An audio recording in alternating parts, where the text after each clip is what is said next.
Welcome to Two Psychics. This is Michael Edley, evidential medium and mystic, discussing all things spiritual. Hello, I'm Mary Amy of Two Psychics, an intuitive wisdom coach, tapping into your mystical life and sharing messages I receive about you.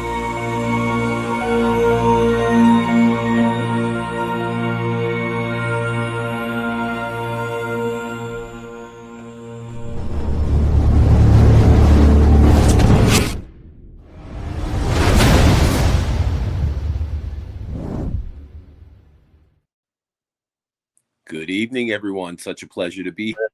Michael Edley, psychic medium, coming to you live from the Jersey Shore, where we have some beautiful crisp in the 60s tonight. You know, the weather is starting to change. The leaves are starting to change. We have what's called the local summer here, so us locals are still able to enjoy some of this beautiful weather, these beautiful temperatures, get out onto the beach, and I see my fabulous co-host there messing with some technology. What is going on, Mary Amy? How are you this evening? I'm great. I feel like I'm a little frazzled, but I've got all my gemstones right here to keep me grounded. Gotta breathe. Got to breathe. I didn't even have time. It's almost like run to next task. Okay, everyone, tonight it's Two Psychics podcast and it's episode 69. Here we are, Michael Edley, evidential medium. I'm Mary Amy, an intuitive wisdom coach, and tonight we're going to speak about cryptids. And we have two guests, count them, two guests tonight, and they are cryptozoologists and they are searching for Bigfoot. If you look at my profile, you will see that they were in the woods last night, and I messaged them and I said, hey, by the way, I just want to remind you, are we still doing it? And he said, oh, well, we've got to get some Wi-Fi. We're going to have to leave the woods now. And I posted a video of them at their camp. They are cryptozoologists, and I'll give more of an explanation, but they are part of a paranormal unit for the research and study of unexplained events.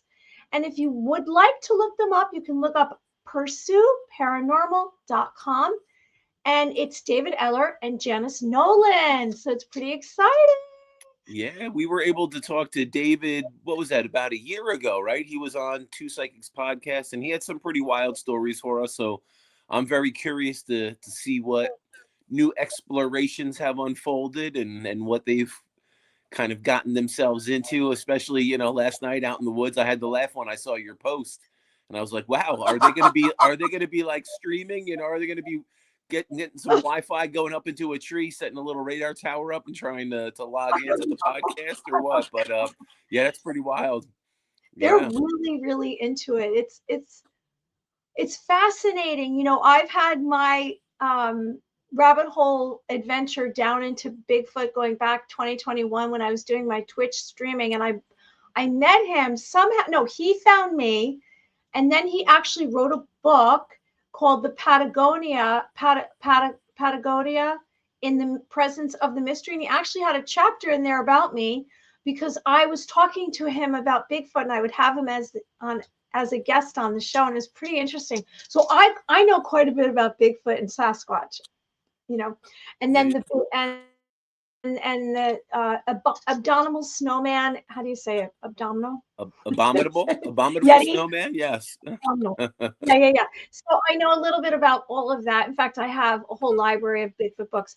But moving on from that, let's just talk about what's upcoming for us and what you've been doing. Would you like to share what we have upcoming? Yeah, well, I would say the big event we have coming up on October 12th, Sunday, October 12th, 3 p.m. We will be doing an event at the Holistic Health and Healing Expo. We have a mediumship gallery coming up. It's going to be really cool. I'll be doing my evidential mediumship, and Mary Amy is joining along with me to do her intuitive psychic work. And we're going to, bring it to a large crowd at a great event. And I think it's just going to be a fun day overall. Lots of really good vendors, lots of good workshops. It's a really cool expo that they put together down here in South Jersey. And I'm excited to be a part of it. And I can't wait for you. You know, you're going to be trekking in a couple hours from from New York joining me in South Jersey. So it's fun. Yeah. Good. It's going to be a good time. It's just, it's October 12th. Yes, Sunday, October 12th. And it's called the Holistic and Wellness Expo. Yes, it's the Holistic Health and Healing Expo, the HHH Expo. So yeah, I believe it's hhhexpo.com. If you go on to my Eye of the Spirits with Michael Edley Facebook page, or you go on to the Two Psychics podcast and probably your Mary Amy Facebook page, I think we have it all posted on there and all the links. I posted a few times. Yeah. I do as much promotion as possible. Anyone out there who's watching, please write a comment, or you can throw your name in the hat to get a reading tonight. We can give you a psychic reading, put a comment, or just give us some input, what you know, what you're thinking or sensing about this. So I love doing visualizations and meditations, and from time to time I do that. And when we do these events, we're going to be doing some of those. For example, we have an event that we're doing together October 12th in Pelham Manor, and I'm going to be doing 21st, right? Oh, 21st. October 12th, yes. So many events coming up. We can't keep. I know. And then we're actually going to do a nighttime event, I think, in my local area in Westchester, New York. So I'll let you know about that next week when I have all the details, but it's going to be Michael, myself, Michael, and Stacy Schaefer, who's a medium, astrologer, healer. She has a lot of skills and modalities that she is capable of. And so it's going to be something we're going to do at night. It's going to be something fun at night. And Michael has all the sound equipment, so anything possible can happen. So if you're in the New York area, just you can come meet us October 21st. It's going to be a good time, so if you're in New Jersey at all on the 12th, stop by, say hello. You can see us doing our thing live, or if you're in New York, we'll be there too. And stay tuned for the dates and locations. So we'll be putting together a couple things, and I'm excited. It's going to be fun, and Stacy jumping in along with us. I think we'll have some great energy, and anyone out there that wants to experience what we do, hopefully you come and join us on any of these upcoming events. And I think it's good because right now, we're living in a world where there's just so much noise and so much distraction. So many people are divided and dealing with anxiety and depression. And you know what? I think if you can unplug and you can join us, we'll absolutely help you shift your energy. We'll help you shift your mindset and, get that energy flowing and get that focus and that flow in the right place. That's what's going, because right now, I think we're seeing so many distractions, and we're just, this world we're living in is just so noisy. And if you don't protect your peace, if you don't guard your focus, and you don't choose your energetic alignment in a positive way, you're going to be pulled into these systems. You're going to be pulled into some of this chaotic energy. So we have to be really mindful of what we're consuming, how we're spending our time, how we're spending our hours, who we're surrounding ourselves with, what are our priorities. So come spend your time with Two Psychics, come spend your time with us, allow your energy to get some positive realignment, let us help recalibrate that energy, and I don't think there's a better place that you could be other than, look at the Health and Healing Expo. There's going to be so many great vendors that are focusing on the mind, body, spirit connection and trying to help you align any of that energy in any of those segments of your body. And who can't benefit from realigning your energy in a positive way like that? Okay, last week I told you what happened. So last week, everyone, it was kind of crazy. We had a paranormal expert or investigator, we should say, and I don't know what happened. So we did the podcast Thursday night. Wednesday, I traveled up and I was staying at someone's home, and I was taking care of things there. It's a big, beautiful home on the water. And I got there midday Friday. All of a sudden, I did not feel connected to myself. And I said, what's going on here? Something from it was either the show last week where it came through our guest to me. I don't know what happened. This hasn't happened to me in forever. So it was this paranormal experience I had, and it was very uncomfortable. It was super dark. It was trying to mind control me, I guess you could say. Not kind of, it was trying to. I felt very ungrounded. I tried to figure out what's going on here, because I had been racing, doing work for 2 days, and then I went up there and I had the show the night before. And I'm going to tell you, I've been around some paranormal encounters, and I've been around demons and dark entities. I've had to take things off me, and usually I'd get some salt. I washed my hands. I didn't have any salt. And I was in this isolated location, and I didn't have my sage. I didn't know what to do. And I really wasn't even in that moment knowing what was happening. But I'm sharing this with you to tell you that it can happen to anyone. So be really, really careful with what you expose yourself to.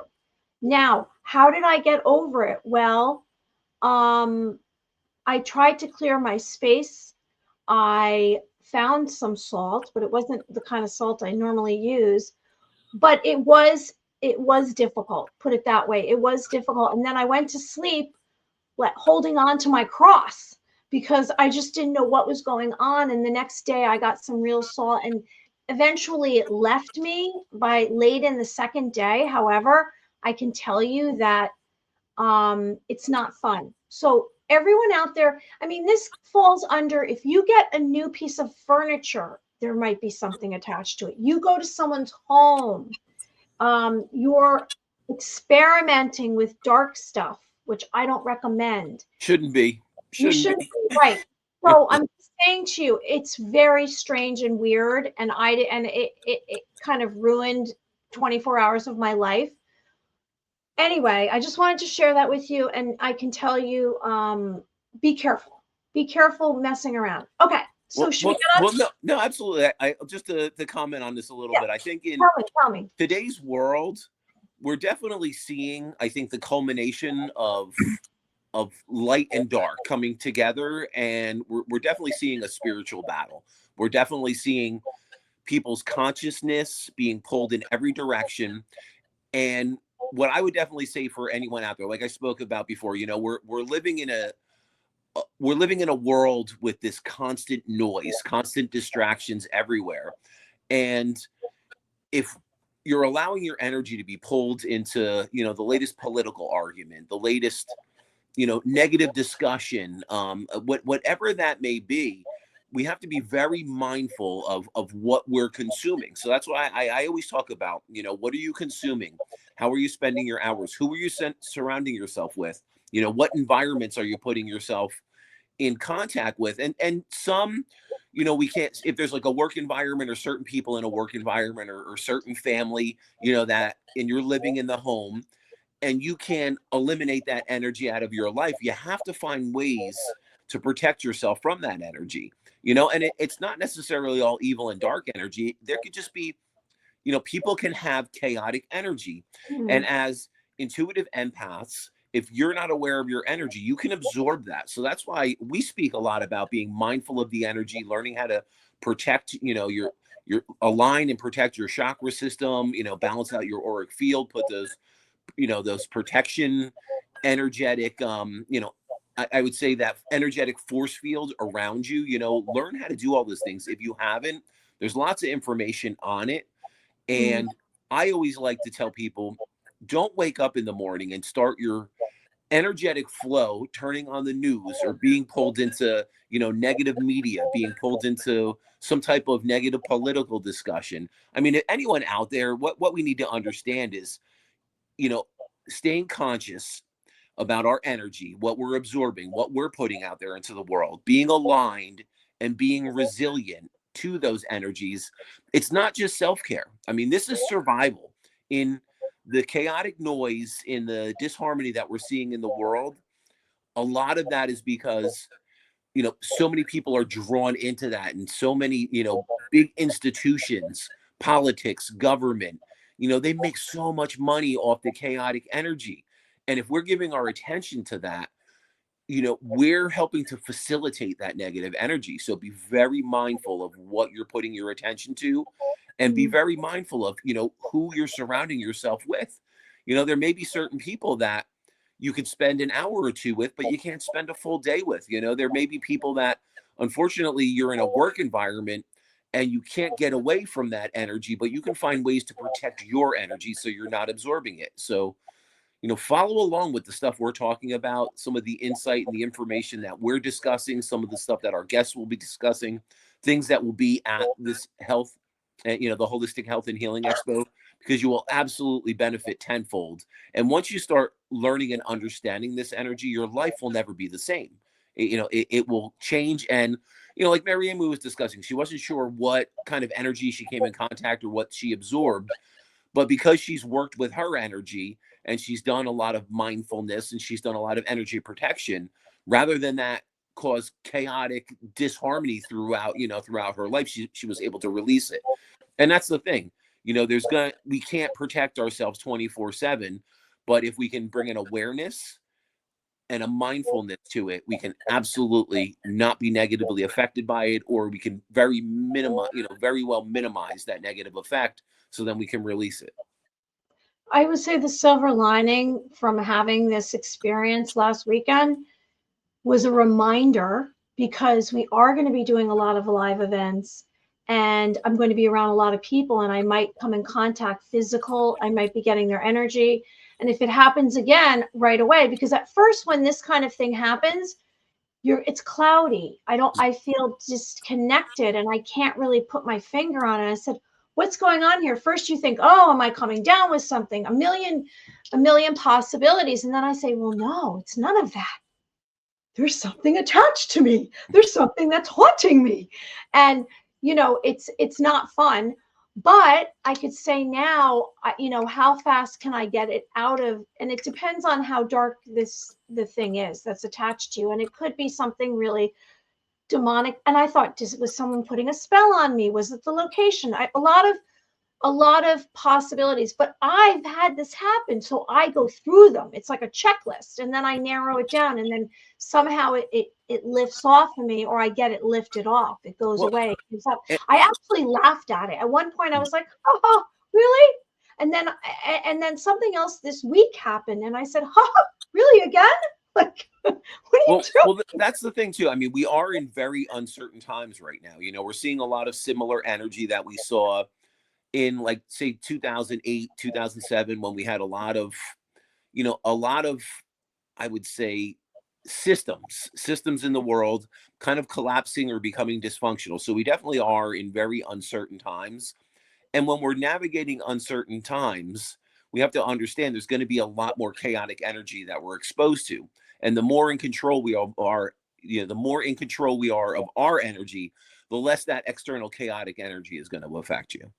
100%. Okay, everyone who's watching, write a comment, like the video. Anyone who's looking at my page, hello. This is Michael Edley, Evidential Medium. I'm Mary Amy, an intuitive wisdom coach. You can find me at maryamyofficial.com and Michael Edley at eyeofthespirits.com. Okay, so tonight we're going to bring on our guests. They're going to come out any minute or in the next 10 minutes. So what is our topic? Cryptids. Does anyone out there know what a cryptid is? Well, a cryptid are animals believed to exist, not yet proven. Species of animals not scientifically substantiated, which elusively live in the wild. And I mean, you know what I'm going to bring up. These mysterious animals remain a myth, a legend, folklore to the public. And they could say, oh, that's a conspiracy theorist. But then I'll say, really? It might be true. Why not? Just because you haven't seen it doesn't mean it's not real. Like Mothman, Bigfoot, Sasquatch, the Loch Ness Monster. And there's all kinds of cryptids with the word giant in front. I realized that. Giant goat, giant rats. It's interesting. Or beasts with the name beast in front of it. Beast. There's what's called lizard men. And then there's all kinds of monsters. Okay. So cryptozoology attempts to prove the existence of myths, folklore, legends such as Bigfoot, Sasquatch, the Loch Ness Monster, the abominable snowman, which I can't pronounce, mermaids, shapeshifters, All are known as cryptids. Cryptozoologists study these creatures, these cryptids, and prove evidence of their existence through explorer sightings with photos, videos, observations, and personal experience and research. Now, I'm going to tell you, I have dedicated some of my book to cryptids and Bigfoot. And so what do I know about Bigfoot? Because we're going to bring out some experts here in a minute. And I'm going to have Michael tell me what he thinks. So cryptids are known to be between 6 and 9 feet tall. They are hairy. They have no neck. They have a stench, an odor. They can mimic you. They can do whoops and hollers. They create these stick structures, which you wonder, are they a sign of communication? They will do wood knocks. They travel in groups, and you might think it's one thing. Like for a long time, I thought, oh, Bigfoot. I thought it was one thing. There's thousands of Bigfoot, okay, if you want to believe that, okay, and they are in the Northwest. However, you can go on a Bigfoot expedition. We've had some Bigfoot investigators. We had David Eller before. We had Rick Relez, and he has gone on, I don't know, hundreds of Bigfoot expeditions. There's what's called the BFRO, and that is the Bigfoot Research website, and you can see how many people have sightings of Bigfoot. Why haven't they ever caught Bigfoot? Well, they've had they've created plaster casts of Bigfoot's large foot. They say Bigfoot has, I guess it's how many toes? I forgot. Is it 5 or 6 toes? But anyway, they haven't caught it because Bigfoot won't let them. Bigfoot will not let you catch him or her, because it is elusive and maybe it's moving through dimensions. And the Native Americans had 62 different tribal names for it because they all knew of Bigfoot and they thought it was a sacred wild man and it was good luck to see Bigfoot. And they thought of it as a spirit. Okay. Now, what do you think? Well, I think if you just take one aspect of this and you look at our oceans and you think that only a small percentage of our oceans have been searched, and there's still so much deep jungle. There's, so many tropical areas that they can't fully explore. And now with LiDAR technology, they're going through and they're finding, ancient civilizations that they thought could never be there. So just think about the extent of the unknown, and I think every continent has those areas. We don't even know what's in the ocean, and we can't even explore all areas on all continents. So who's to say, and then I think when you take in the aspect of, are these creatures interdimensional? Is there some type of alien connection, which we've heard from some of our guests? I find it fascinating.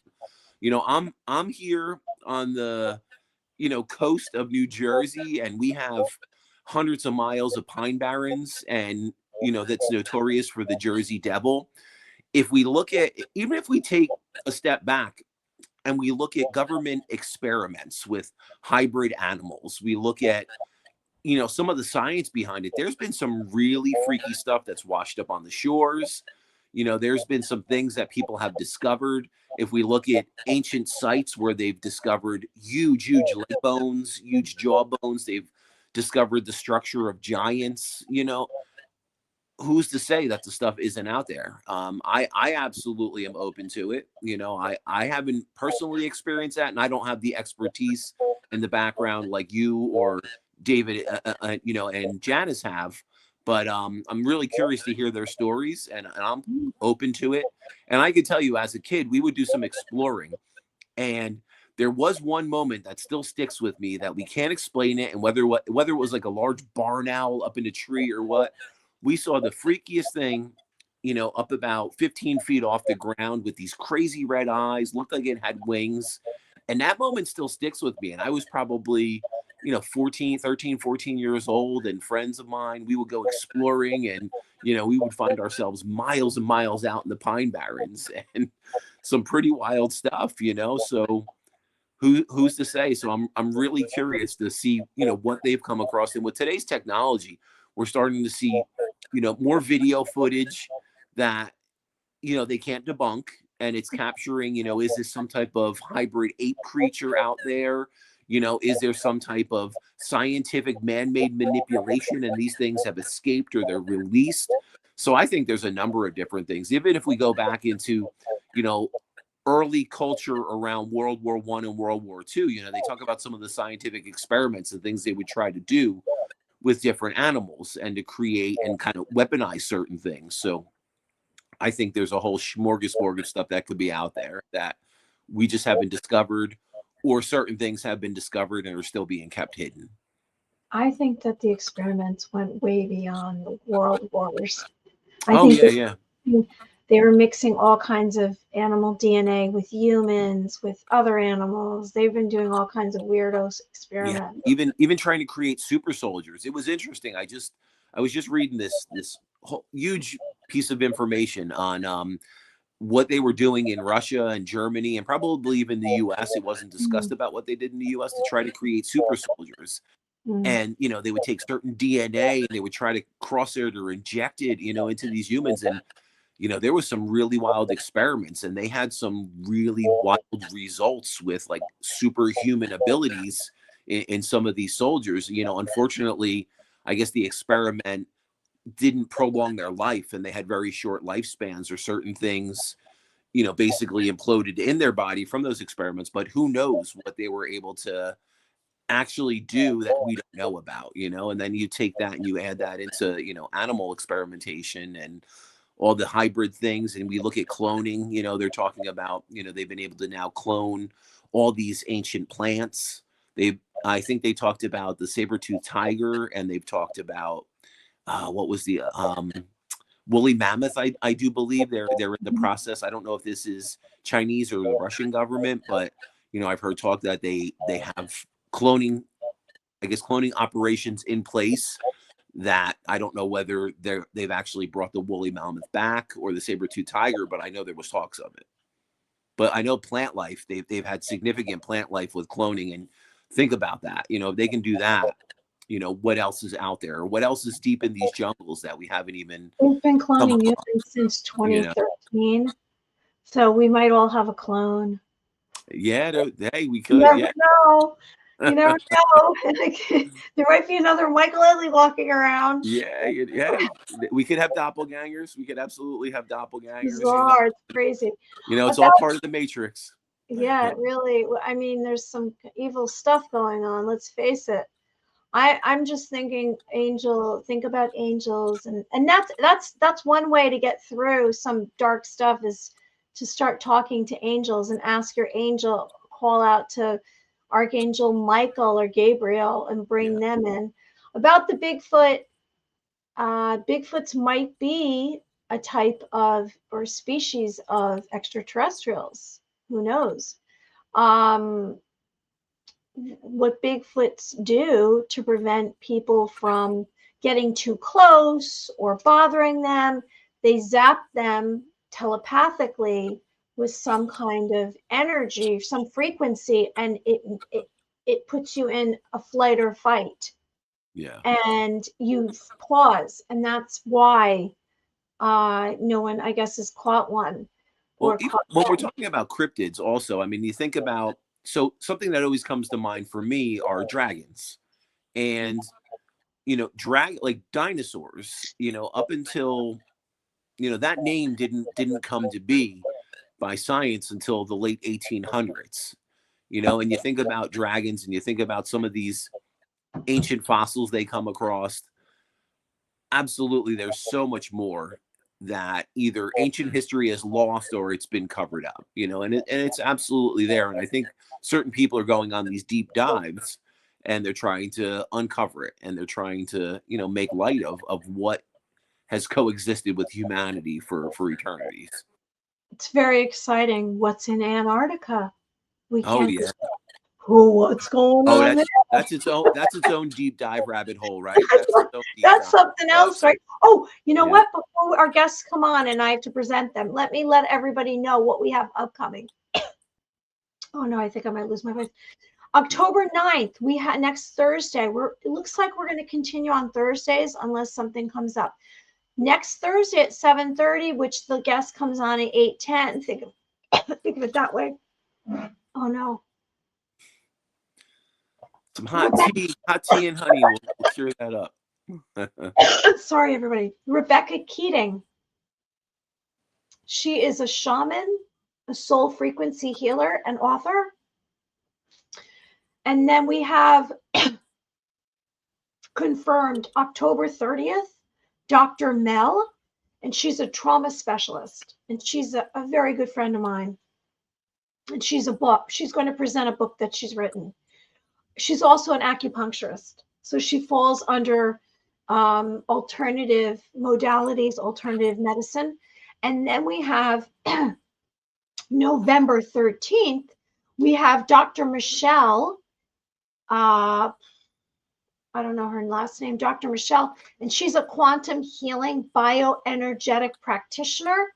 And she has a facility that's in Westchester County, and she has all these frequency machines, and it's about healing, all healing. And she's going to come on. I met her in person at an Awaken fair a year ago, and she's going to join us November 13th.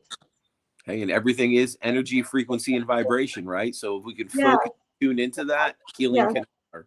I don't know what that was. All right, so while I can speak, I'm going to present David Eller, and then when they come on, we'll bring them in. Okay, so we have guests. This is pretty exciting.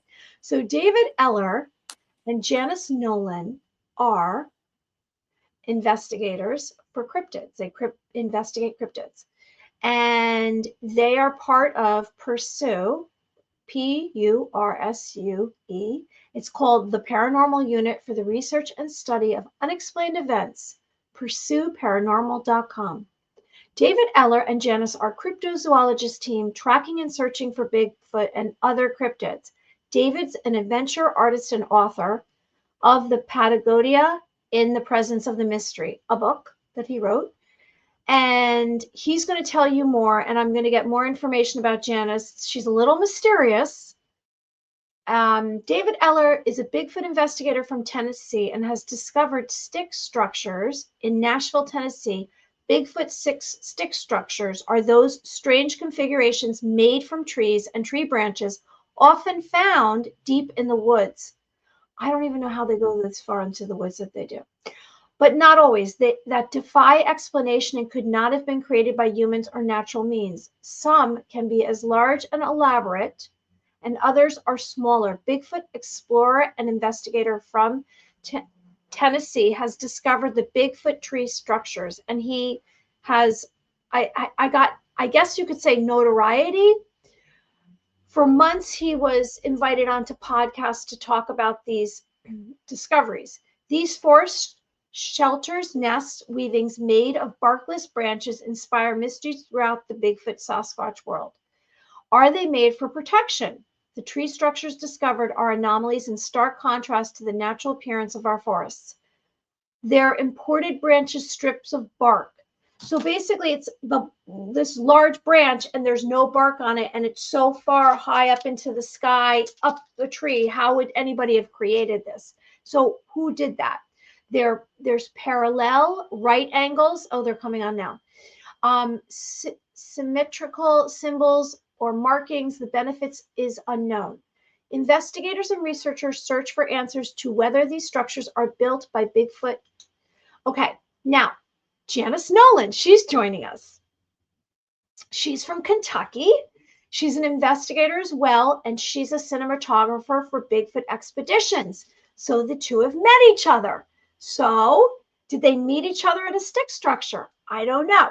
They are here right now, so I can see them, and it looks like they're outside. So should I bring them on? Yeah, are they coming live from a Bigfoot expedition in the woods or what? Here they are. All right, let's What see. is up? Hello, David and Janice. How are you? Hey, how are you? Woods. We are well. Where are you coming to us from? We're actually in a motel room. This is a backdrop that we use at our conferences. Oh, nice. Nice. Hi. How are you two? Oh, we're good. I'm good. I can't speak for Janice, but I'm very good. We're good. It's been a while. Last time now, David, you were on the show probably going back about a year or so, and you had some very, very interesting stories. And I know we had a lot of views and a lot of streams, people wanting to know a little bit more about that. So I'm curious, from when we spoke last to now, what adventures are going on? You know, what's happening? Well, the biggest adventure is that Janice and I have partnered up as the leaders of Pursue, and beyond that, we have decided to be partners for life. Oh, and congratulations! She and I we're very good together, and I'm very excited about everything, and just I couldn't ask for a better partner in life, and so I hope she's excited. But. Of course. Yes. Awesome. And how did you meet? You want to tell us your background? What's going on here? Yeah, well, as you know, my wife died a while back, and I was completely devastated. I didn't want another woman. I didn't want another woman in my life. I wasn't looking. And one day at another expedition that a mutual acquaintance had gotten together, I met Janice. And so for a while, you know, it was very much, we gravitated toward each other, but I wasn't looking and neither was she. No. And but it was obvious that our energies worked really well together, and we immediately had an adventure on that expedition that kind of changed both of our lives. And we kind of tried to stay in touch every once in a while, and still we're just friends. We just didn't want anything beyond that. And I called her one day, and I had to get some movies for a conference that I was working on, and she was the cinematographer for these movies. So we began to talk, and one thing led to another. We ended up meeting again at another conference, and I was with her for 6 hours, and I was completely in love. And and again, I wasn't looking. That was the farthest thing from my mind. And she too had pretty much the same feeling, but she had been in a situation where she didn't want anything like that. No. So, but again, one thing led to another, and we realized that we're supposed to be together, and we see eye to eye on pretty much everything. Yeah. Not everything, but it was just an amazing journey that we've had up till this point. And it's completely right and has to be. And together we have already caused some waves in the Bigfoot community. Just our being together and what we're doing together has really shocked and pleased and amazed various people in the community. It's funny. It's almost as if it was destiny. You were carrying out your soul's calling, and so was she, and the stars aligned and brought you together, right? Yeah, no, it's we completely admit it was a God thing. It was like who I was and who she was at the time. Neither one of us was looking. She actually had prayed for God to send her someone with this, and this, and I fit every criteria. And then some. So it was. Isn't it funny how that works? Manifestation. Yeah, That's what we say here on Two Psychics. You can manifest it, even the perfect relationship, right? Yeah, No, right. that's great. That's a phenomenal story. Congratulations.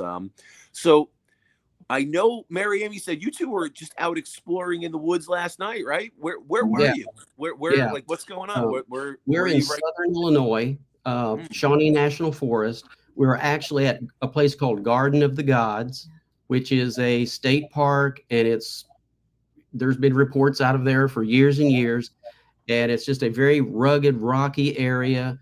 And so we went camping, did some exploring.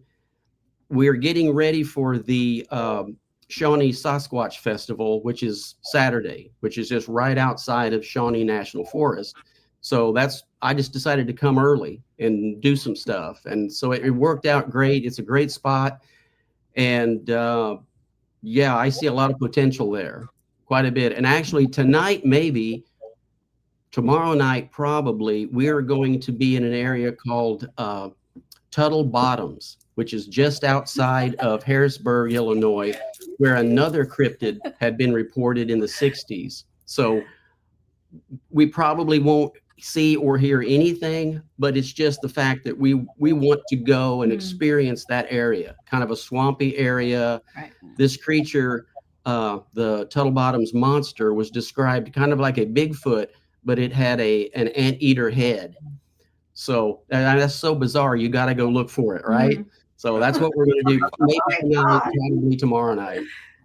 How are you prepared for this if you do meet this anteater face type of Bigfoot-sized Well, cryptid? she whispers bear spray in my ear. Yes. She's big on bear spray. Yes. Beyond that, I'm never ready for anything. I just fly by the seat of my pants and just whatever happens, happens. And hopefully it's a good story afterwards, you know? It'll make for a great social media post for sure. Yeah, exactly. No, so let me get both of your perspectives on this. This is something we talk about with a lot of different people here on Two Psychics podcast. You know, there's a lot of different theories. There's a lot of different beliefs behind, and we'll talk specifically about Bigfoot. Now, some people say this is some kind of interdimensional alien connection to Bigfoot. Some people are saying it's, an ancient ape species that's been able to learn and navigate, that may potentially have telepathic psychic abilities. With all the new cutting edge video that we're seeing, I know there's been a lot of breakthroughs around that. What are your feelings on this? And I know we've talked a little bit before. I don't know if your mindset shifted, or give us what your thoughts are on specifically Bigfoot. My mind has shifted only in that I'm stronger in my belief of what I feel is going on. To get into that, you have to talk about the side A, side B. When you first begin to research Bigfoot creatures, you're always on side A. You want it to be a North American ape. You want it to be flesh and blood, subject to every physical law, such as we. It doesn't take long, if you're serious, if you have boots on the ground, before you begin to have the woo experiences, okay? Yeah. The orbs, the possible portals, the way these things can seemingly disappear right in front of you. And I had my defining moment during the time I was researching the Pagoda site, and I'm completely on side B now, and I will never go back to side A. And I don't know what they are. I'm the first to tell you, I don't know anything. All I can know is what I have seen and experienced, but I don't believe they're completely flesh and blood as we know it. And I think they're very much like the Native Americans have always said, spirit beings that pass back and forth through reality. Now, what that is, that's what we're trying to figure out, but they are not what we know as a flesh and blood thing. Yeah, they have weight. They leave tracks. They will leave one track. Instead of having a line of tracks, they will leave one track. I myself have found a single track. I don't know any other animal that can do that. That's the first thing that tells you that something weird's going on. But the Native Americans will tell you that these things can walk right in front of you. You can hear them walking, but you can't see them. And that's exactly what I experienced. And Janice has experienced the same thing. So that is one thing that we pretty much agree on, is that these are not we're not side A. I mean, we left side A a long time ago, and I don't ever plan to go back. And that is one of the things that separates us as researchers and a couple from other researchers in the Bigfoot community. Many of them want them to be side A. They want them in zoos. And that's the other thing. If these things were physical as we know it, we would have them in zoos, and we don't. That's the first defining thing right there, that humans can capture pretty much everything. I always bring up the example of the snow leopard. The snow leopard is the most elusive creature on Earth. It's hard even to get a sighting of one, and yet we have them in zoos. So if that thing can be captured, and they're in zoos all over the world, so it's once we capture one, we can start capturing a number of them. So if we can capture this thing, why can't we capture a Bigfoot creature? So that is again a defining reality of Bigfoot creatures, that they can't be captured. So so to answer your question, that was a long-winded answer to your question. My dedication to side B is what's stronger now.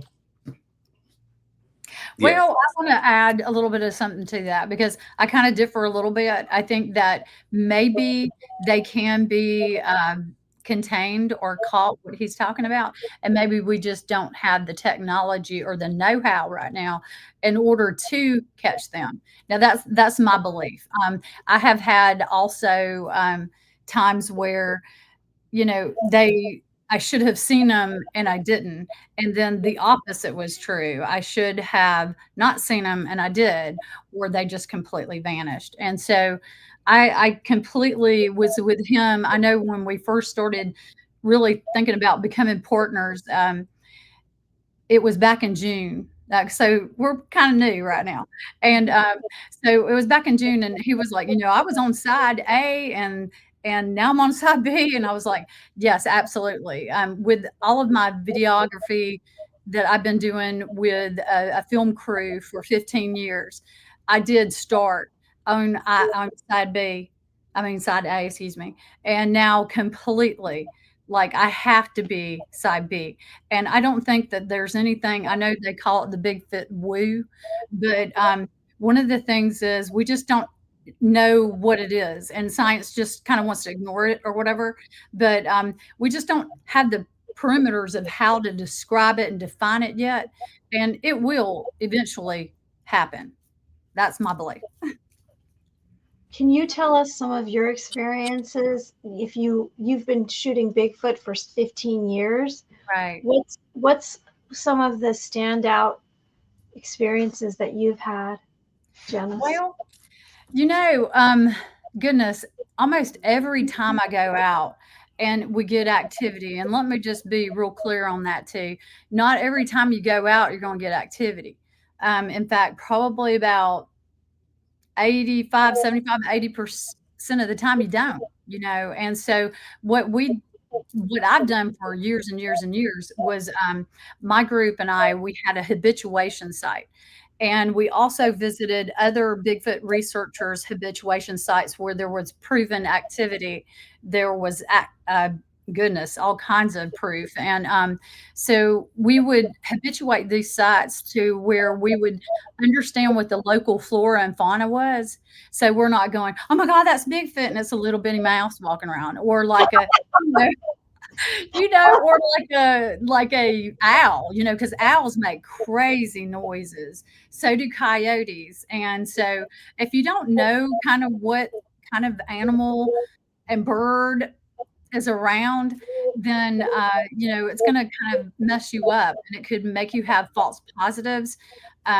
For example, I was off on an expedition with a whole bunch of people, and we were at Fort Mountain, Georgia. That's North Georgia. Super highly active for Bigfoot. Okay. That was the reason why my film crew was going there, because we were filming the last bit of the Downey Booger, which is our first documentary.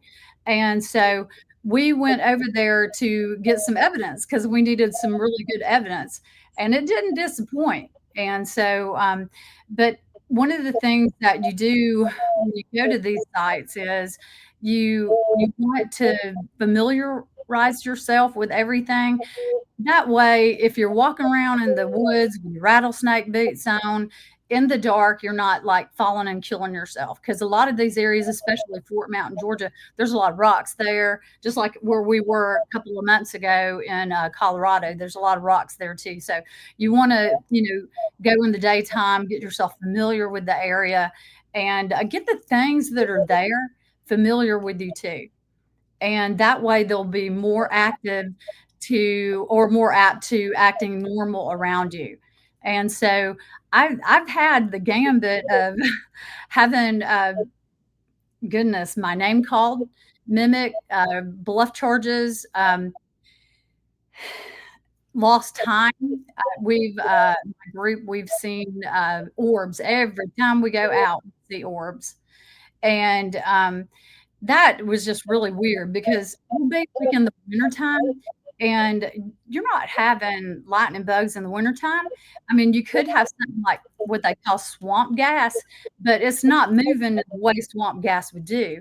It could be like ball lightning, but it's not moving like ball lightning does. It will respond. It'll go up and down, and it will get brighter. It'll change colors. It will kind of interact at you sometimes, and so these were some of the things that we've seen. And I tell you what, I've had the pleasure of working along with some very big names and some really, really cool people. And one of the things that David brings to my table is I like the fact that he doesn't sensationalize everything. It's either fact or fiction.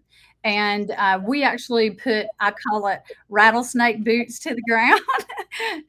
He said boots to the ground earlier, and I was like, I wanted to say rattlesnake boots to the ground. Anyway, so what he does is he brings out like common sense approach. And I know we're talking about a lot of weird things that people have not seen. Just like yesterday, we were talking to people.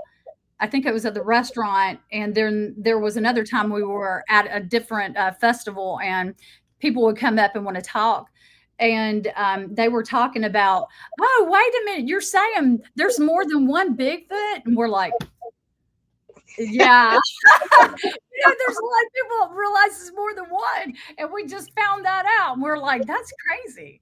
Okay, well, we were on side A at one time, and now we're on side B. I guess we're crazy too. So Right. mhm. So, yeah, and that's true because people on side A absolutely believe side B is crazy, Yeah.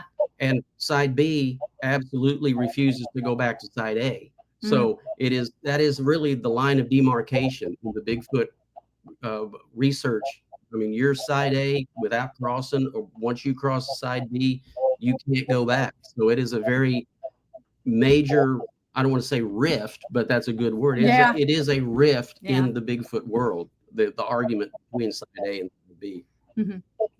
With everything that's going on in the world right now, and we've spoken about this tonight before you came on, and we've been speaking about this spiritual war that's going on, and there's more light coming onto the earth, and there's more evil being revealed.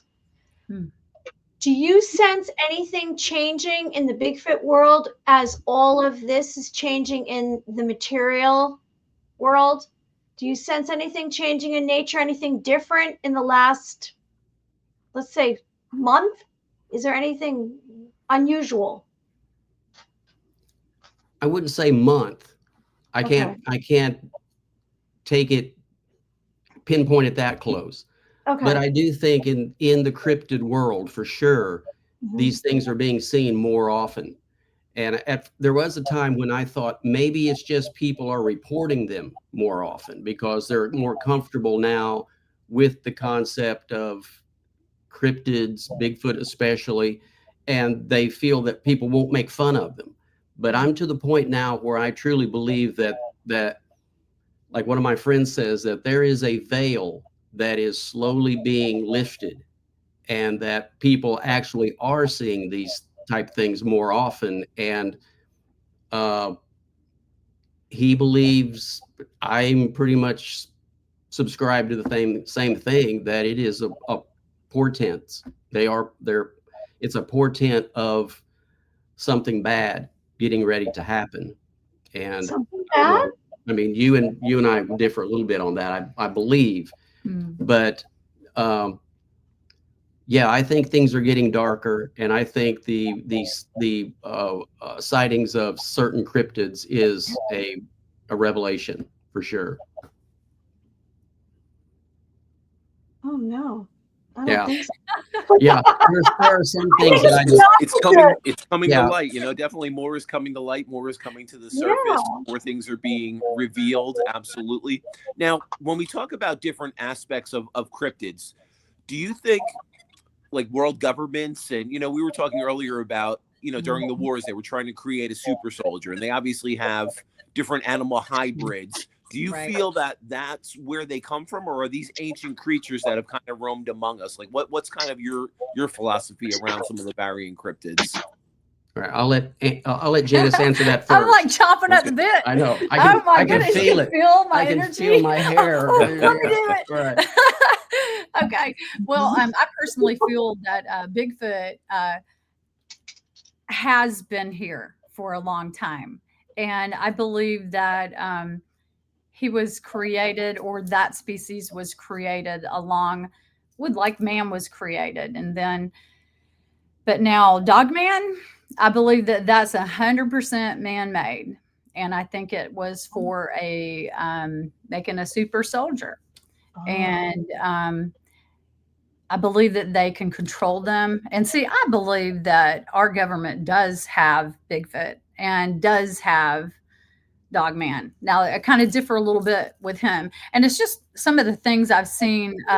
You know, out filming, out investigating. You know, I've seen some helicopters that shouldn't have been there and all black out, and I've seen the helicopters coming in with the chains, with like the cages on the bottom with huge cages, and I'm like, what's going on here? And they won't show you what's inside that cage. It's like completely covered up. So when it takes off, you don't know what's in it. Something big though.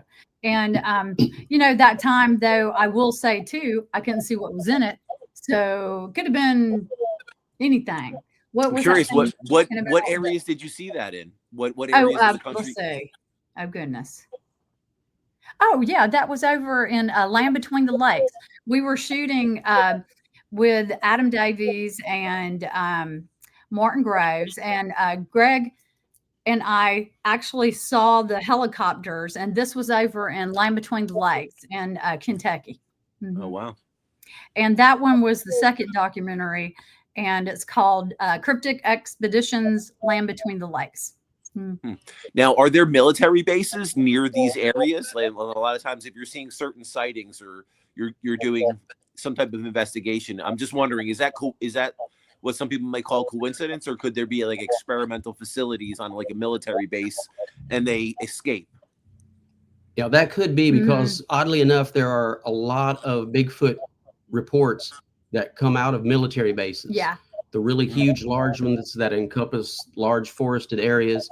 And Janice commented that we don't see, well, we have differences on what she was talking about. We do have differences on what she was talking about, but only specifics. Like I do believe that our government may have some cryptids, and why they're researching cryptids, I don't know. And that goes into the very dark areas. There's a lot of stuff I don't talk about because it really bothers a lot of people.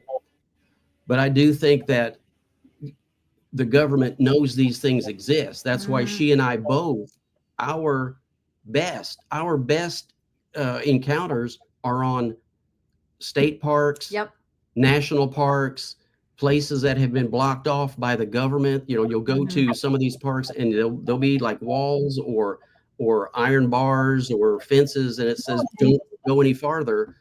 And I don't think that's a natural protective thing. I don't think that's to protect the forest. I think that's to protect the people from what's over there.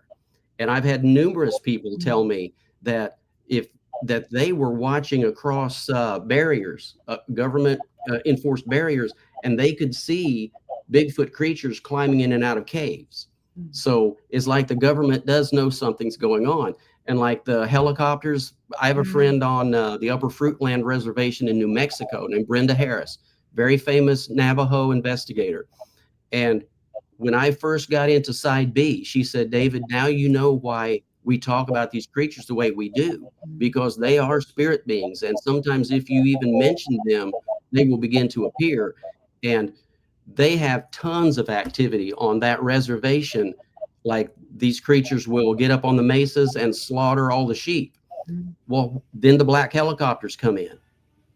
And she said, David, we don't call the government. We don't want the government on this reservation. How did they know this happened? None of us called them, but the black helicopters come in, the black trucks come in with the black windshields. She said they know these things are happening on the reservation and we don't tell them. So how do they monitor that? Janice believes that these creatures are tagged, and especially dogmen. And but that takes you to why would the government research these creatures? Why would the government research Bigfoot creatures? Well, if they actually have the abilities that Janice and I have experienced, that they can disappear right in front of you, if we could figure out how they do that, that would create the ultimate soldier. If a soldier could come in cloaked to a situation, that would be like Predator. That would be the ultimate soldier. So I do feel that there is some of that going on. Now, how extensive it is, I don't know, but it would make complete sense. Goodness, not even just the ultimate soldier, but it could make the ultimate spy. You know, Right. I just Well, thought of yeah, that there when you he go. was thinking that. And I Yeah. was like, ooh, wow, yeah. Like, you know, these things don't really, I mean, they're self-sufficient. They don't need us, you know. But one of the things also, when he was talking about where you can find them, almost every single spot that I have ever had activity or gotten evidence from is a WMA, which is a wildlife management area, a state or national park, some kind of preserve. It's always some place like that. So that to me just seems very suspect. So if our government doesn't know about it, then why are they always in those areas of concentration? Right. Yeah, and like the Pagoda site that I wrote this book. I know. Wait, Shame. do that again. Yeah, hold that up. Let our Hold it up viewers close. see that. Hold it up close so Excellent. everyone can see it. Closer. Ooh, the Pagoda. Did anybody get your book, David?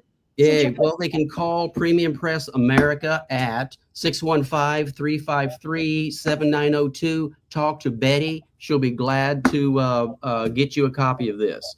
So, yeah, I do illustration. It's got photographs. Look how thick that is. That is a book. This is $30. So it is a book. You're spending your money well. But like at that site, that is a state-owned site.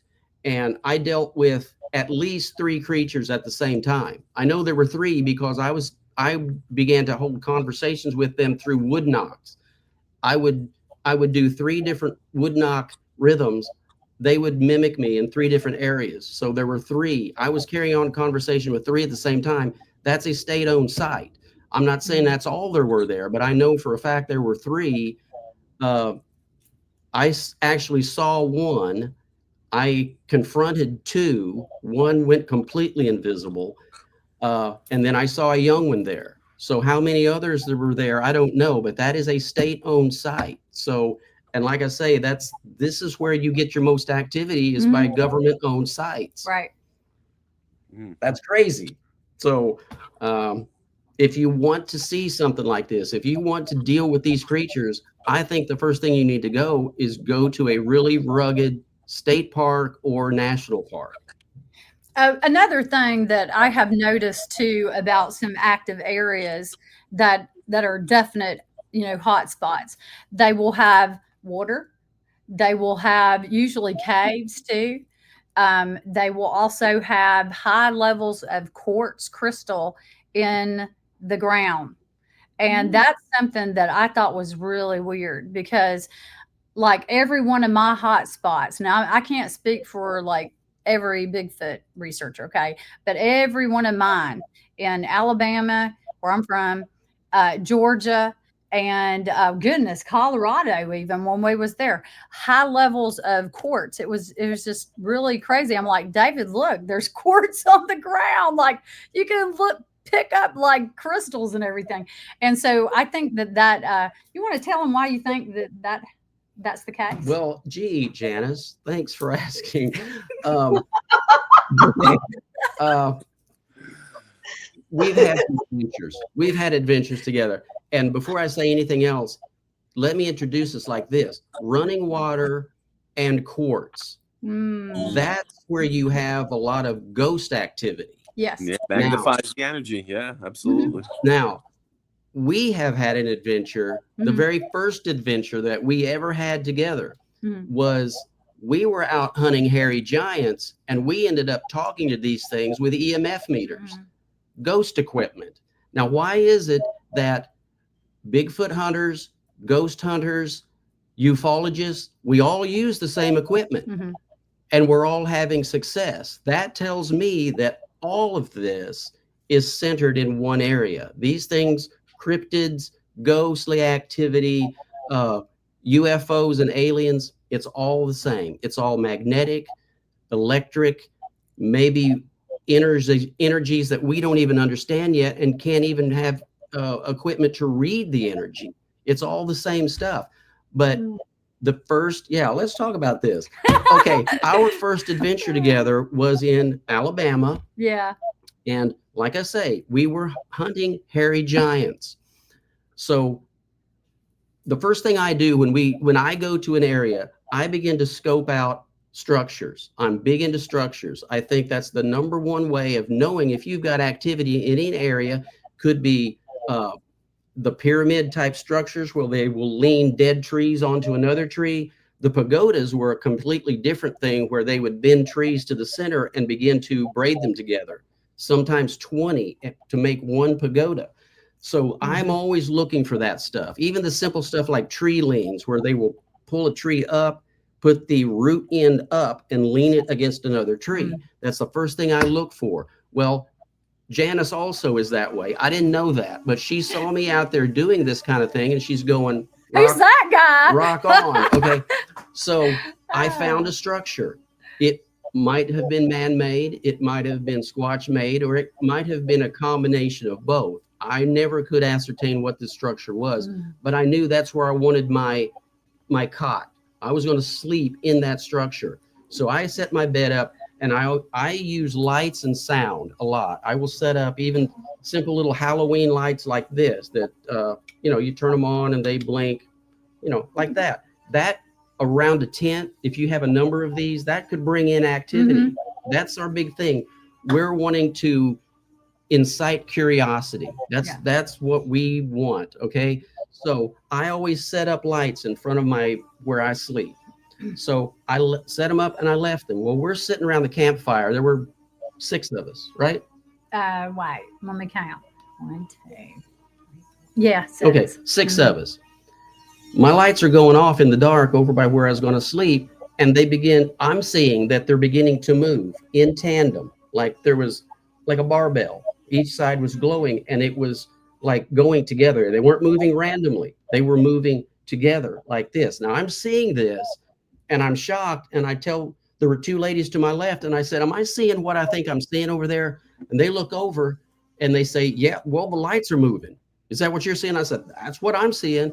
Janice was to my right. And I said, do you see that? And she said, no, I don't see that. And I said, you don't see those lights moving? She goes, no. Now, before I go further, that is the thing I think that these creatures can do. They can make you see stuff that doesn't happen, or they can keep you from seeing stuff that's happening. So I don't know what was happening there. 3 of us saw the lights move. 1 of us didn't. So I said, and then Janice said, I don't see it, but my EMF meter's going off. Yeah, it was going crazy. Anyway, I looked down and this thing is going crazy. And I said, well, I've got 2 in the car. Let's get mine. Let's go down. And that's when I didn't fall in love with her then, but that was the first time that I thought this is a real woman, because she never asked a question. She said, let's go. Let's go. So here we go down to where something weird's going on in the middle of the She's your kind of woman. Oh, she's amazing. I got a guy. Oh, I could spend 2 hours talking about this. Right there. I don't want to bore you. Okay. But so here we are, 2 intrepid explorers with 3 EMF meters, and they're going crazy. Yeah. So we set them up around the bed, and we were asking questions, just random weird questions, and they were just going crazy. Then we finally figured out that we could zero in on figuring out, like asking a question with a yes or no answer. and we would ask it multiple times to see if it was yes or no. And by this time, we're like freaking out. Again, we're hunting hairy monsters, and we're talking to these things with EMF meters. So this is not a normal creature. You can't talk to coyotes like this. You can't talk to horses like this. I'm sorry. These are something different. So we're asking questions, and so we finally got from them, they didn't want me to sleep in that structure. They didn't want me to go around behind the structure. They were going to come from that direction, and they were there for the women. Now, that takes me to another thing that I completely believe. I've heard too many stories about this, that these things gravitate toward women. Now, this is where the dark part comes in for me. As a spiritual person, I'm the son of a Baptist minister. I was raised in the Bible. I was raised in church. I've studied spirits. I've studied the darker portions of the universe. So for a long time, all my life. And so this is telling me some of this is darkness. You're not going to have an animal that wants to steal women. This is something different. So I have the ability, as an ekbalist, I have the ability to get into certain people, into your head, into your heart, into your mind. And there was this woman that I dealt with in Nashville, and I had already been into her twice and was able to tell her things that she said no one else knew. So I call her and I get her on the phone and I say, can you see what we're doing? Can you get your mind wrapped around what we're doing? And she said, I'll try. And she completely left. I thought she had hung up, but what happened was later she told me that immediately when I asked her that, she went into this other thing and could see everything. She said there were multiple creatures. There were at least 3 creatures. We were dealing with 2 of them, that they were there for the women, and that there was another one that hadn't manifested. Well, what we didn't know, what Janice and I, we were trying to figure this part out. What we didn't know was that the women at the campsite were dealing with one that was trying to manifest around the campfire. So everything that she had told us was what seemed like it was making sense. So after this whole thing happened, she got back onto the phone and she said that while she was under this whatever, was that a Bigfoot mind meld kind of thing, or what was going on? I don't know, but she said her eyes began to do the rapid eye movement, which is the dream state. That's what our eyes do when we're dreaming. So she was in the dream state doing this, basically experiencing the Bigfoot activity that we were. So, and that was our first meeting. That was our first adventure together. And I was like, who's this girl and what are you doing? Because I was like reluctant on going to side B, you know what I mean? And I'm like, what you mean you're getting into her? Excuse me. So that was a pretty wild first meeting for you two then. Yeah, it's been the same thing ever since. It's just one big adventure. Wait, David, what you just described, isn't that remote viewing where you can see a location? That's what you used another word. What did you use? It is, yeah, but I think it's something a little bit different. Yes, it is remote viewing, but I think that this girl and I have something that may not even be described yet. It's a very real thing, and it has some darkness to it on her part. She's got bad things happening, and as an ekbalist, I understood that, and I could deal with the bad stuff that was in her, and we got psychically very close. We're just friends. Nothing ever happened between us. It was just a white spirit trying to help a dark spirit. And she's long gone, Janice. She's long gone. No, she was never even. She was never even in the picture. No, that's the thing. It's just, I don't even know who she is. She's gone. But yeah, and that's why I think a lot of this, the whole cryptid thing, the ghost thing, it's all very a spiritual thing. There is a realm that we barely yet can even admit, much less understand. And that's really what we're we're trying to figure out what is the language? What is the language of a Bigfoot creature? When we would knock, when we yell, what are we saying? We don't even know what we're saying. We could be cussing them out. Maybe that's why they're not willing to appear sometimes, because we're trying to do stuff and we don't even know what we're doing. So my big thing is understand the language, attempt to understand the language, and see what connections we can form with these creatures. I completely feel that they wanted me to research further at the Pagoda site, because they created a pagoda, I believe, just for me. There wasn't one in this one spot like a week before. I come back and they had created another one. So that's almost, they were trying to communicate with me, I think, that, okay, we know you're here. We know you like this structure. We did this for you. So there is a communication there, and there is a language, but I don't think it's a language like we know. I think there's something other going on. And again, I think it's more of a spiritual thing. And when I talk about it, I understand why people might think I'm crazy. I think I'm crazy, but but I know what I've seen. I know what I've experienced. I've seen these things. I've heard them. There are things out there that can rip your head off and jam it down your gullet. The monsters of your childhood are real. I tell that to everyone who wants to go in alone into the woods. Don't go alone. Well, I know on the first part. But see, I do. No. See, I don't do. anymore. I used to, with my group years ago, they used to use me as bait because I was only female. And I shortly after, some things happen and my name's getting called in the middle of like camp and just really weird stuff. And I was just like, yep, nope, I'm not doing that no more.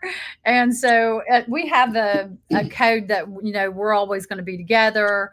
And so, yeah, I would definitely say that if you ever go out looking for Bigfoot or any other cryptid, first of all, get your rattlesnake boots, get your industrial strength bear spray, and don't go alone. So, yeah. Well, yeah, at this point, I will never go alone because I have her, and we are 24/7. I mean, that's us. We're the only couple group that I know of that's 24/7 monster hunters. That's what we do. That's what we did. We're going to find out now, huh? Yeah. I quit my job about a month ago. This is all I'm doing now, writing books, lecturing, monster hunting. She quit her job a few weeks ago, and we're dedicated to this. And not just Bigfoot, not this guy. We hunt water monsters. We hunt dogmen. We were just invited to a dogman expedition for November 1st at Land Between the Lakes.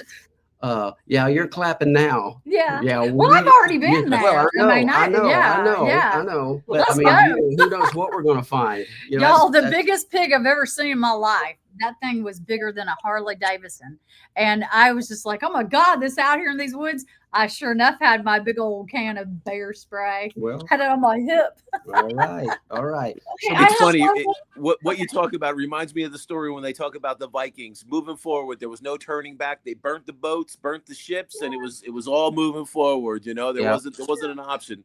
It's the same energy that I see you two were bringing to this new frontier that you're embarking on. We pretty much burnt the boat a while back. Cool.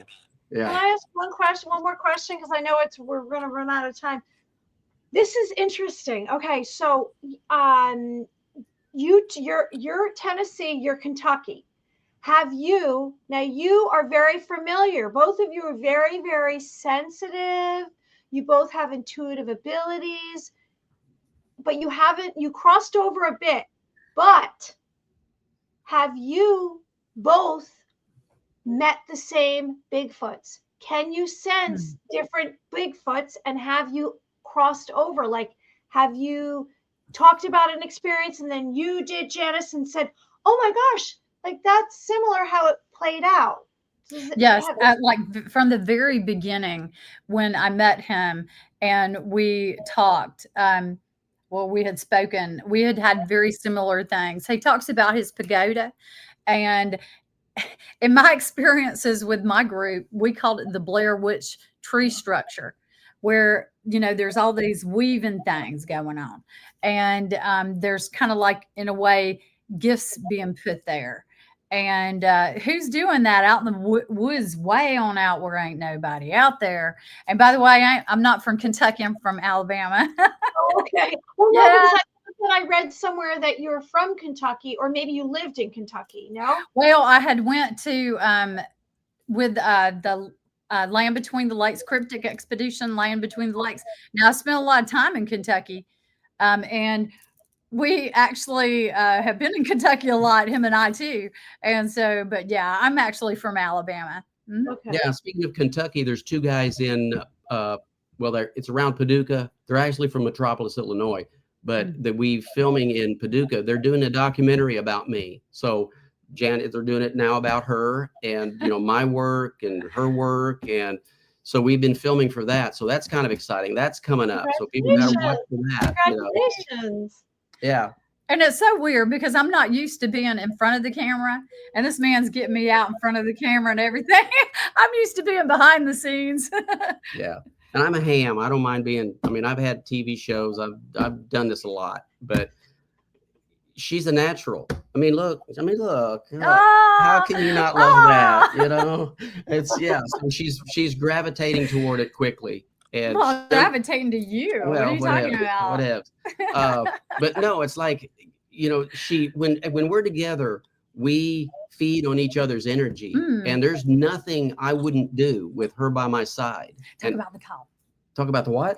Or yeah. Okay. When we were in Colorado, people were freaking out with my long call, Bigfoot call, where it goes on for like 5 minutes. Do it for us. Do it. Well, no. Oh, no. It's long and it's loud and it's whatever. A little bit. Really? Really? Little mini version. So our listeners can get I can't rent a motel room. I know, but it's 8 o'clock. They would be busting down the doors. No, you'll see it on the video. You'll see it on that video that's coming up. So, but I said that we should get our voices together, and we have been working on, because a lot of these calls, if you hear them in the wild, it's like there are 3 different sounds going on in these Bigfoot creatures' vocal cords. Humans can't do this. And I realized that it's going to take more than one person to really do these calls. So we now have been doing that. We were in Garden of the Gods doing that, where I do the deep, long, she hooks on and does the higher version, and it really sounds good. And when they were filming this for the documentary, they said it was amazing how we resonated together, and that they could feel their bodies vibrate. So this is another thing that I know this is a have-to situation. We have to do this together, and we're doing stuff that nobody else is doing. We're experimenting with research techniques that are so crazy, so bizarre, but they're going to work. I know they're going to work, and it doesn't matter how crazy it is if you get results. Yes. So that's my philosophy. Right. Yeah. So you keep your ear to the ground. We're making waves, man. Gonna have to watch that video and hear that. Right. But always fascinating, David. Always fascinating. I'm so glad you're back on with us, and Janice, a pleasure meeting you and having you part of the Two Psychics show. Can you share with our listeners, what's upcoming for you two, and how can they get in contact with you if they want to further, check out what you're doing? Yeah. Well, first of all, thanks for having us on. And we really enjoy talking to people, and like at our conferences, people come to our table. We love talking. If you want to get in touch, if you're in the Illinois area, we're going to be at the Shawnee Sasquatch Festival on Saturday. That's in Harrisburg, Illinois. So you'll see us along with some other great speakers. You can go to David Eller Bigfoot if you want to find out more about me. You'll find all sorts of stuff. My email address is movieman3221@gmail.com. If you have a report or you have a question, hit me there. Also, the Pursue website is pursueparanormal.com. And you'll see some of my art, like this guy. This is one of my pieces. This is one of my pieces. So you'll learn more about me there. We are getting some more information about Janice on there, hopefully in the next little bit. But if you want to see some of her work, if you want to talk about that, that's cool. Go. Talk. Right, he's putting me on the spot. Talk. They may not have time for it. Okay. Well, okay. Well, I used to be a part of, I was the camera lady, cinematographer, videographer, whatever the gopher too. I did a lot of things. And one of the investigators also for Relic Films. My friend Greg Oogles, we kind of parted ways. And it's only because I wanted to join with David.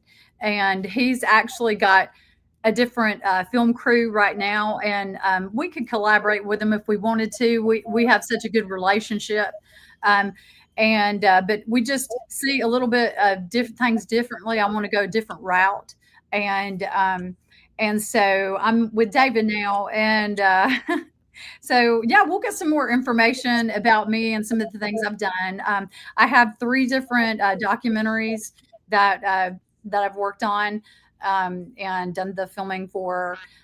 And the first one was the Downey Booger. And that's strictly about Bigfoot.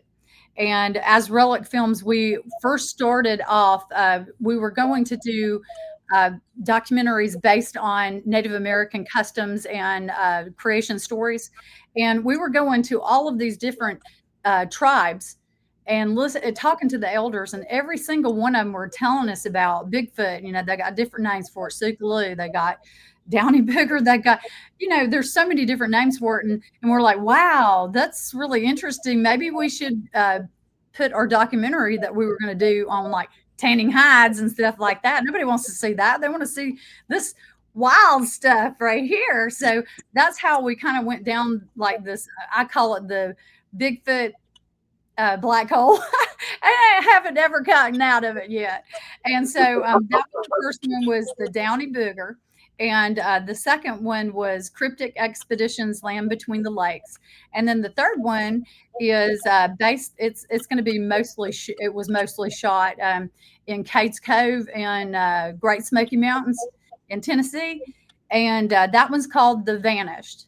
So those are the 3 that I worked on. And so a lot of this can be found online. Mm-hmm. So yeah, look for Relic Films, look for those names of those, and you'll see some of Janice's work.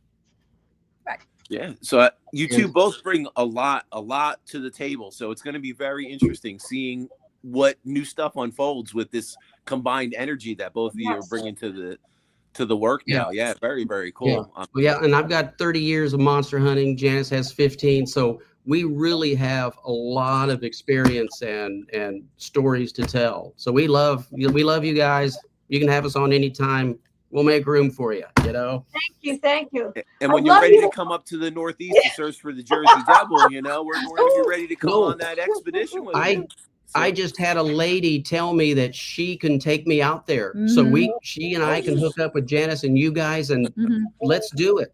I'm serious. This is what we do. We're going to start planning that out for 26. Yeah. Let me put it on my calendar right now. You guys are funny. You guys are fun. Wow. I see something happening with this. I mean, we all know that, right? This partnership the two of you have, because you have skill sets that complement each other. I sense you're like this documentary that's about you. There's going to be more coming from that. And people are going to want to give you your own show because you are interesting. Well, I don't know about that. But for the moment, you're not performing. You're telling it how you see it. Right. Which is more interesting, right? Your natural words and expression are better than something someone could write for you. So well, that's I appreciate that. Thank you. I appreciate that. Thank you. No, 100% true. Yeah, absolutely. Big things on the horizon, but it's been such a pleasure having both of you here with us on Two Psychics podcast. So any of our listeners, we will make sure that we put your information, down below. We'll let them know what you're doing, what's coming up. And can you again tell any of our listeners if they're in the area, they want to come out and see you this weekend? You said Saturday you're going to be in Shawnee. Is that what? Shawnee, Illinois. No, it's the Shawnee Shawnee Sasquatch Festival. It will be in Harrisburg, Illinois. Oh, okay. And that will be Saturday. Excellent. Yep. Congratulations. Yeah. Big things are on the horizon, and I can't wait to to hear about some of these new adventures that started unfolding when we have you back. All right. Well, let's stay in touch. Absolutely. Thank you, David. Thank you, Janice. Thank We really you. appreciate having you on Thank Two you. Psychics It was Podcast. nice Thank meeting you. you, Janice. Bye. Nice to meet you Thank you too. so much. Bye-bye. Bye. Oh, that was really cool. Hey, maybe we'll be searching for the Jersey Devil, you know, be hunting and in the Pine Barrens. They're fun there, aren't they? I love it. Yeah, they bring out really good energy in each other. So it's a good dynamic. Yeah, definitely. They're super positive. I love it. I think you know what? It was a meant to be thing. He said it was divine, definitely divine energy. All right, everyone. So we're so grateful that you joined us here tonight for Two Psychics episode 69, Cryptids and guests David Eller and Janice Nolan. And you can find Michael Edley at Eye of the Spirits. eyeofthespirits.com or Eye of the Spirits with Michael Edley on Facebook. Don't forget that one. And I'm going to do a shameless plug because I just got my new box of CDs. If anyone would like an actual hard copy of a CD, Divine Journey of a Mystic Soul by Michael Edley, reach out to me, or on any streaming platform, Divine Journey of a Mystic Soul. Get into your binaural hemisync zone and allow that meditation to flow. And again, if you're in the area, October 12th, you can visit Two Psychics at the Holistic Health and Healing Expo, October 12th, Sunday in Cherry Hill, New Jersey. All the links and information will be on either one of our sites, the Two Psychics podcast, Michael Edley, any of my information, any of Mary Amy's information. We will have all of our upcoming events posted, and we would love to see you joining us live. Mary Amy, what else? I know you got your dream journal and all that other good stuff. Well, you can find my books on Amazon, maryamyofficial.com. Okay, everyone. So next week we have Rebecca Keating, who's a shaman, shamansisters.com, October 9th. And I hope you go to our Facebook page, Two Psychics Podcast, and we'll be back again next week at 7:30. Bye. Don't forget to join us live every 7:30. We'll see you soon. Bye.